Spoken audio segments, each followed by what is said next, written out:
For today's video, isa sa mga paborito nating mga Pinoy ang lulutuin ko.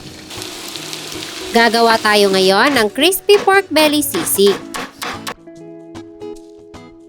Hindi mo na kailangang mag-order sa labas dahil kayang-kaya mo na itong lutuin sa bahay. Kailangan lang natin ng 1 kilo ng pork belly, ilagay sa isang kaldero o kawali, lagyan ng tubig, konting asin, pamintang buo, at dahon ng laurel. Takpan at pakuluan hanggang sa lumambot yung ating pork. Habang nagpapakulo, tatanggalin din natin yung mga impurities na lumulutang dyan sa ating pinapakuluan. After 30 minutes, i-check na natin kung malambot na yung ating pork. At kung okay na, pwede na natin niyang hanguin. Then, lalagyan natin ng asin yung balat ng pork. At i-deep fry na natin yan sa mainit na mantika. Pagkatapos nyo pala itong malagay, takpan nyo agad dahil matalsik yung pagpiprito ng pork.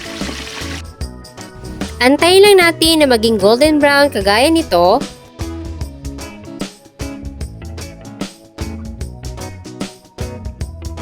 Then, hanguin sa mantika at isunod yung mga natitirang pork.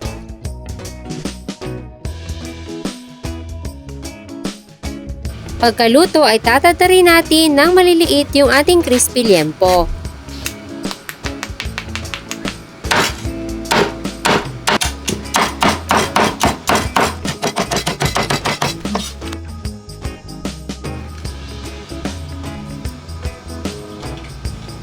Sunod natin gagawin ay magigisa tayo ng sibuyas sa isang kawali. Sunod ay ang bawang. Tapos ilalagay na natin yung ating crispy liempo. Igigisa lang natin yan saglit tapos magtitimpla na tayo. Maglalagay tayo ng 1 tablespoon ng toyo, 1 tablespoon ng oyster sauce, calamansi juice, at black pepper.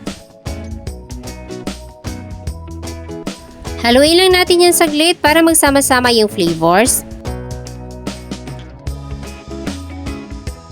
At of course, wag nating kakalimutan yung ating sili. Iba't ibang klase yung ginamit ko para maging makulay yung ating sisig. So okay na to. At this point, nakapagpainit na ako ng sizzling plate. Lalagyan lang natin yan ng konting butter. At isunod na yung ating sisig meat. At syempre, hindi mawawala dyan ang itlog.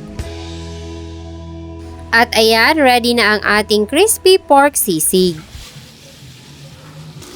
Siksik sa laman at hindi ka mabibitin sa dami. Pwede mo tong lutuin kapag meron ka mga bisita or merong okasyon. Napakadali lang gawin at siguradong worth it ang pagluluto mo. Kaya kung nagka-crave ka rin sa sisig, hanapin mo dyan sa ibaba ang kompletong listahan ng mga sangkap.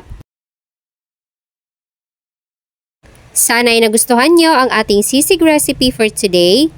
Enjoy!